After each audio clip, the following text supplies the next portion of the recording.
परितंत्र परितंत्र पारिस्थितिकी तंत्र, परितंत्र या पारिस्थितिकी तंत्र।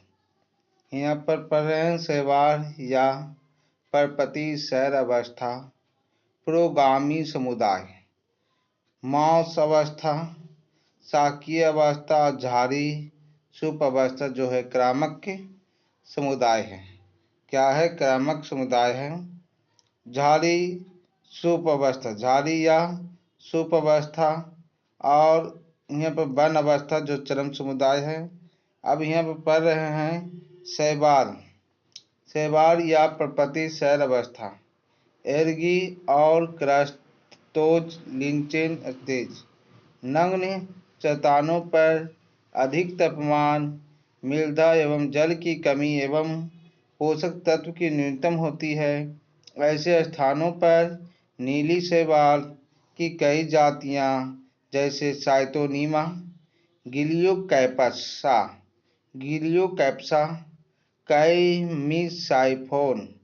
कैमिसाइफोन तथा परपति लाइकेन जैसा साइजोकार्पोन, ग्रोवफिश, लेकानेला, रेसिडिया आदि।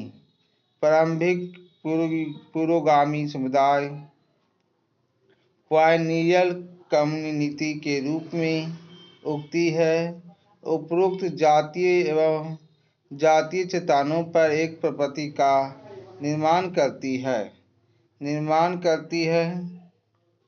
नीली शैवाल पर श्लेष्मा का आवरण होता है। नीली शैवालों पर श्लेष्मा का आवरण होता है जो वायु से जल वाष्प ग्रहण कर लेता है। नीली शैवालों पर श्लेष्मा का आवरण होता है जो वायु से जल वाष्प ग्रहण कर लेता है। इनमें से ऑक्सीजन स्थिरीकरण की क्षमता होती है। इनमें जो है ऑक्सीजन नाइट्रोजन स्थिरीकरण की क्षमता होती है। नाइट्रोजन का वायु से लेकर उसको मिट्टी में स्थिर कर देता है। इसलिए ये प्रतिकूल परिस्थितियों द्वारा निर्मित चट्टानों पर जीवन यापन कर लेते हैं। प्रतिकूल परिस्थिति उसके अनुकूल ना होते हुए भी ये वहाँ पर जीवन यापन कर लेते हैं। ये शैवाल एवं शैक द्वारा निर्मित कार्बनिक एवं ह्यूमिक अम्लों की क्रिया फलस्वरूप चट्टान अपरिद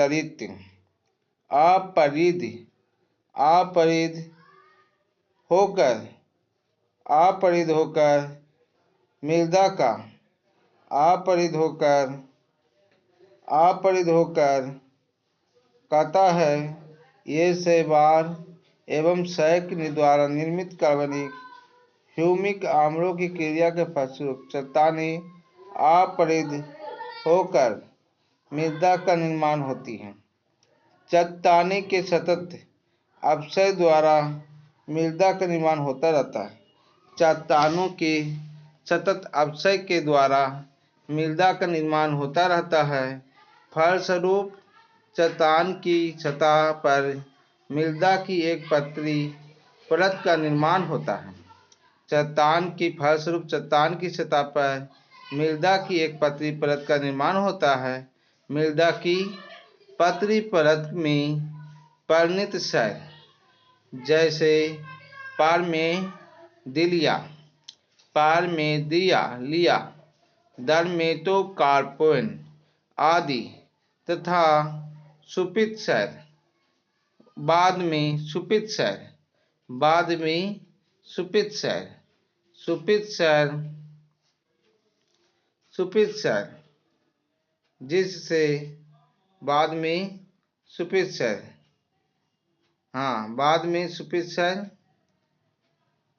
मौस अवस्था है ना। सुपित शैल मौसा अवस्था, मौसा से सुपित शैल जैसे करेडोनिया, असनिया आदि विकसित हो जाते हैं, जिससे मृदा का स्तर बढ़ जाता है।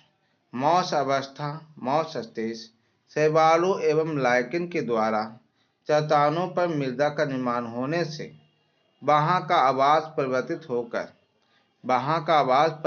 होकर मॉस मतलब काय होता है, मॉस की अनेक जातियां, मतलब काय की अनेक जातियां, जैसे फ्यूमेरिया, बारबुला एवं पॉट्रीट्राइकम आदि के लिए अनुकूलित हो जाते हैं।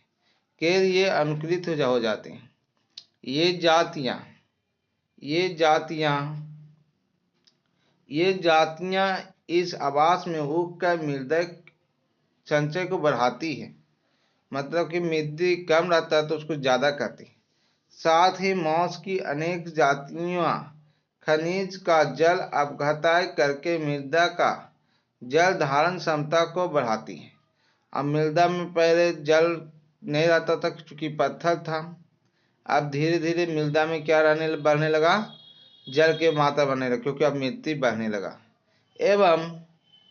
एवं मृदा आकर्बनिक पदार्थों की मात्रा पोषण तत्वों की वृद्धि होती है। आकर्बनिक पदार्थों की मात्रा तत्वों में पोषण तत्वों की क्या होती है, वृद्धि होती है। अब इस आवास में सैक एवं मॉस में प्रतिस्पर्धा होता है, सैक और मॉस में लड़ाई होता है, जिससे लाइकेन धीरे धीरे लुप्त हो जाते हैं। एक नया आवास शाकीय पौधे के लिए अनुकूलित हो जाता है ना। मॉस खत्म हो जाता है, लाइकेन खत्म हो जाता है और शाकीय पौधा वहां पर बच जाता है, शाकीय पौधा स्थापित हो जाता है। अगला है आपका शाक अवस्था, जिसे कहते हैं शाक अवस्था, जिसको कहते हैं हार्बेकियस स्टेज,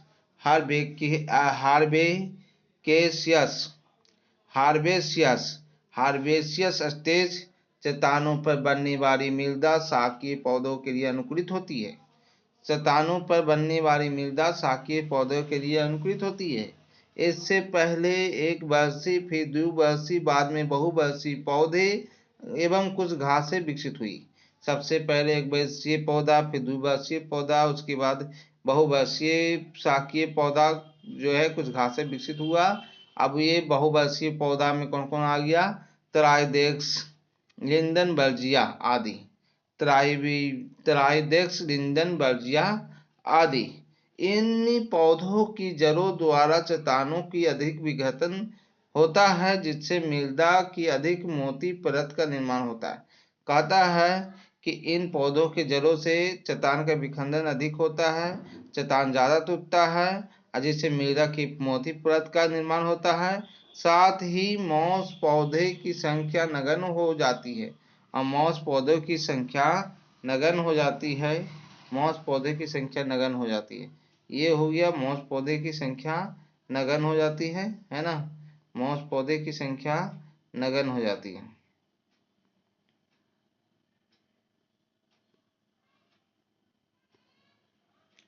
आगे है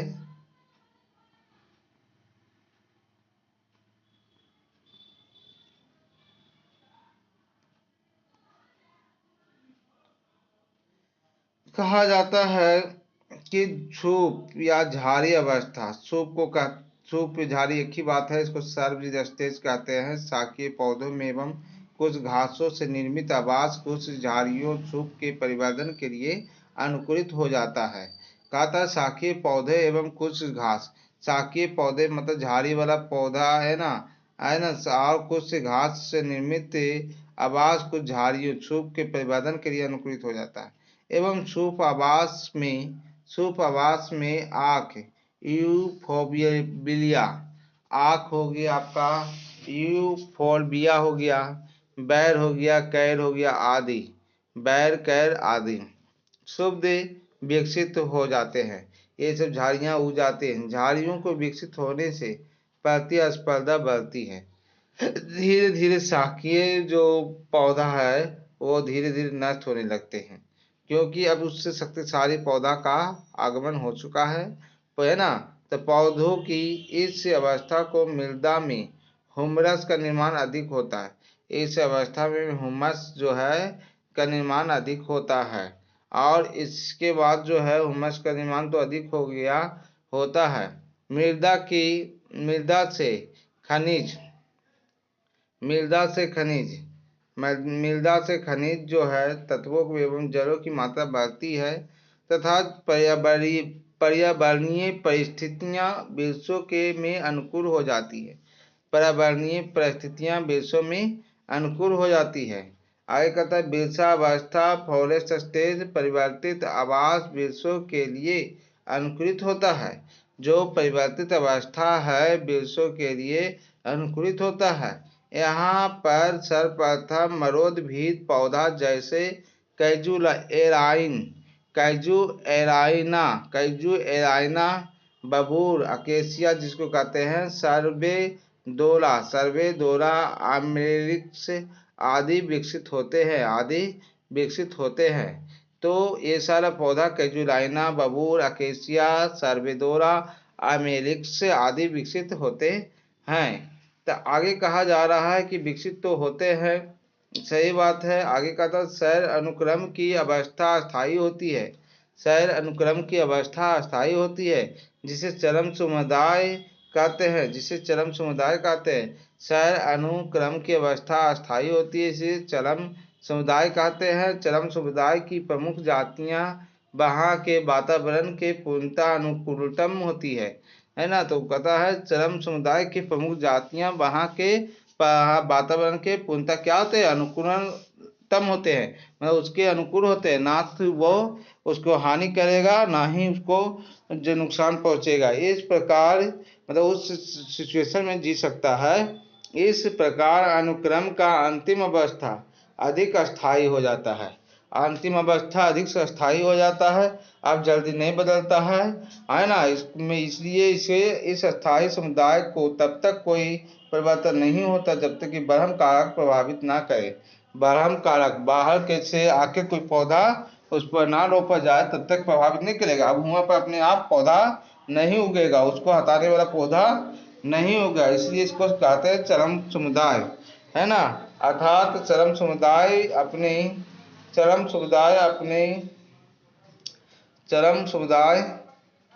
हाँ, तो क्या कहते हैं, चरम समुदाय अपने आवाज से नहीं अपितु जलवायु से नियंत्रित होता है। चरम समुदाय अपने आवाज से नहीं अपितु जलवायु से नियंत्रित होता है। इस प्रकार सैकड़ों वर्षों के बाद एक नगण्य तानु पर एक नया पादप समुदाय बन विकसित हो जाते हैं। इस प्रकार सैकड़ों वर्ष के बाद एक नगण्य तान पर एक नया पादप समुदाय विकसित हो जाता है। आगे है अगला जो है सवाल है क्रम्बिक के जल क्रमिक या जरारंभी यानी हाइड्रोजीरा किसको कहते हैं उसके संदर्भ में है। तो यहाँ पर लिखा हुआ है ऐसे अनुक्रम जो जलीय आवाज से प्रारंभ होता है उसे जराक्रमिक हाइड्रीरा कहते हैं। जराक्रमिक झील या तालाब से प्रारंभ हो जा सकता है। जल क्रम्बिक जरारंभिक अनुक्रमण की निम्नलिखित अवस्थाएं हैं। पहला है आपका परावक अवस्था। पहला आपका क्या है, परावक अवस्था। पहला आपका है परावक अवस्था। क्या है, परावक अवस्था। तो दूसरा आपका है जल निम्नगम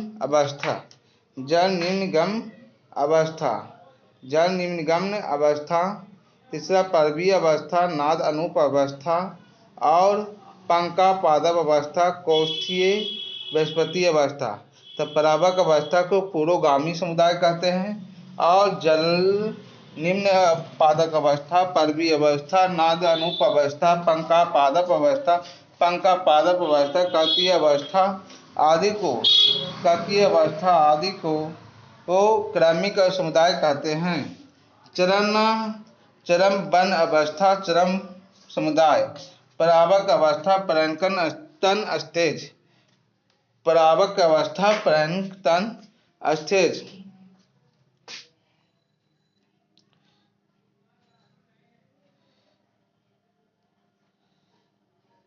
प्लैंक्टन अवस्था, जलीय अवस्था में जल की गहराई, मृदा जलनकांत, मृदा एवं जल में खनिज पोषक तत्वों की कमी, कम प्रकाश तीव्रता आदि प्रतिकूल परिस्थितियों कारकों के होने से प्रायः जलीय पौधा की वृद्धि आसानी से नहीं हो पाती। जलीय पौधों की वृद्धि आसानी से नहीं हो पाती। इन प्रतिकूल परिस्थितियों में उगने वाले जीव इन प्रतिकूल परिस्थितियों में उगने वाले जीव पादप परागक एवं शैवाल होते हैं, जो पुरोगामी समुदाय का निर्माण करते हैं। इन प्रतिकूल परिस्थितियों में उगने वाले जीव पादप के परागक एवं शैवाल होते हैं, जो पुरोगामी समुदाय का निर्माण करते हैं। पुरोगामी समुदाय के रूप में नीली हरी शैवाल एनाबीना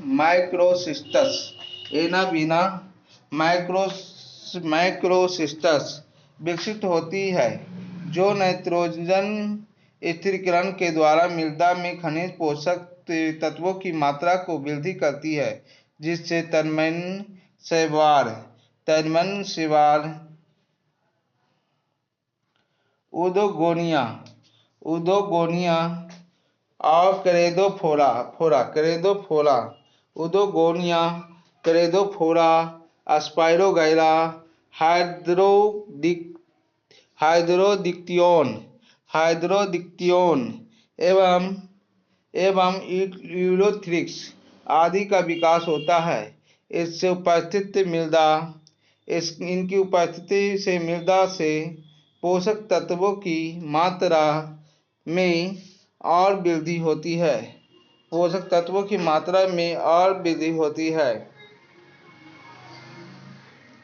जल निमग्न पादप अवस्था, सबमर्ज्ड प्रांत स्टेज। जल निमग्न पादप अवस्था, सबमर्ज्ड प्रांत स्टेज तंतुमय शैवाल को विकसित होने से मृदा में पोषक तत्वों की मात्रा बढ़ती है। तंतुमय शैवाल में विकसित होने से मृदा में पोषक तत्वों की मात्रा बढ़ती है। इन अवस्था में अनेक जल निमग्न पादप जैसे नजास हाइड्रा और पोतेमोजीटोन एवं बैरिसानेरिया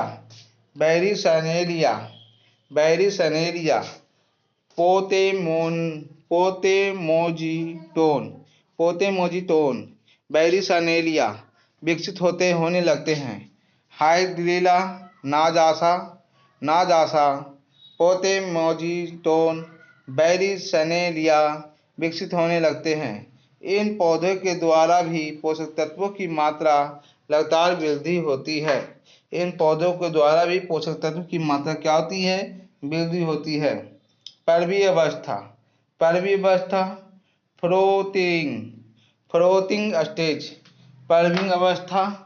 फ्रोथिंग स्टेज। जब जलीय अवस्था में स्वतंत्र पल्लवी पौधे जैसे बुल्फिया, एजोला, लेमना एवं जलकुंभी आदि विकसित होते हैं। बुल्फिया, एजोला, लेमना एवं जलकुंभी आदि विकसित होते हैं। इन पौधों के सड़ने और गलने से कार्बनिक पदार्थ एवं गाद सिलित की मात्रा में वृद्धि होती है। इन पौधों के सड़ने और गलने से कार्बनिक पदार्थ एवं गाद सिलित की मात्रा वृद्धि होती है। गाद के अधिक जमाव से जलीय आवास की जल की गहराइयाँ कम 1.5 फीट से 4.5 फीट हो जाती है।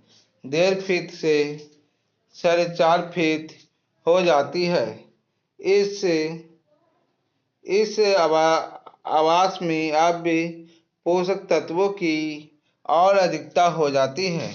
इस आवास में पोषक तत्वों की और अधिकता हो जाती है। नाद अनूप अवस्था।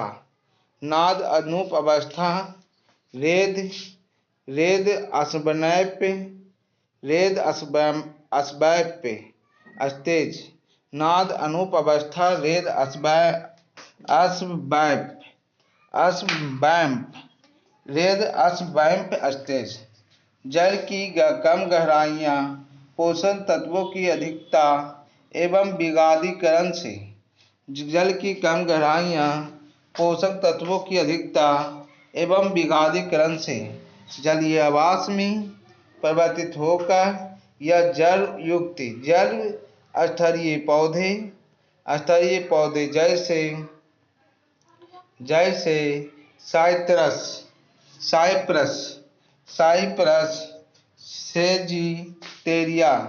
साइप्रस सेजिटेरिया ताइफा